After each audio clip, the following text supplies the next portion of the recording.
প্রত্যেকটা স্টুডেন্টের code of honour থাকাটা ভীষণ দরকার। What is code of honour? Code of honour হলো এমন কিছু রুল, এমন কিছু মানে এমন কিছু জিনিস, যে জিনিসগুলো আমরা কখনো নিজের জীবনে কখনো কম্প্রোমাইজ করব না, কখনো সেটাকে ভাঙবো না, কখনো সেই রুলের বাইরে বেরোবো না। যেরকম কিছু ভ্যালু সিস্টেম, ঠিক সেরকম আমি আমার জীবনে একটা কোড অফ অনার সেট করেছিলাম, আমি কোনোদিন স্মোক করব না। এবং আজও পর্যন্ত আমি কোনোদিন স্মোক করিনি। আমি কোনোদিন কোনো অ্যালকোহল ছোবো না।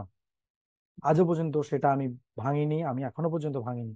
তার মানে এটা নয় যারা স্মোক করছে, যারা অ্যালকোহল নিচ্ছে, তারা খারাপ লোক। আমার কাছে এটা নয়, আমি এটা ইউজ করব না।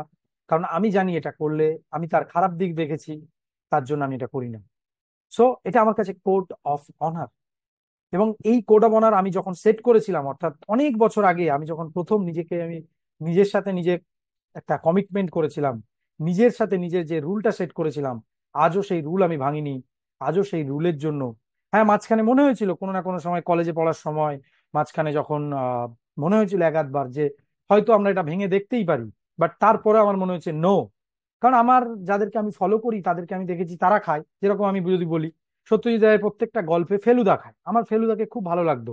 ব্যোমকেশ ব্যোমকেশ প্রত্যেকটা গল্পে তার খাচ্ছে। শার্লক হোমস প্রত্যেকটা গল্পে সে খাচ্ছে। বাট আমি সেট করেছিলাম তারা খেতে পারে, আমি তাদের থেকে আলাদা। আমি আমি কখনো এটাকে ইউজ করব না, আমি নিজের জন্য কখনো ইউজ করব না। This is my code of honour. আপনার সন্তানের যদি এরকম কোনো কোড অফ অনার না থাকে, তাহলে আজ থেকে অবশ্যই তাকে সেট করতে বলুন কোড অফ অনার, যেটা সে কখনো সারেন্ডার করবে না, যেটা সে কখনো কম্প্রোমাইজ করবে না, যে রুলের বাইরে কখনো সে বেরোবে না।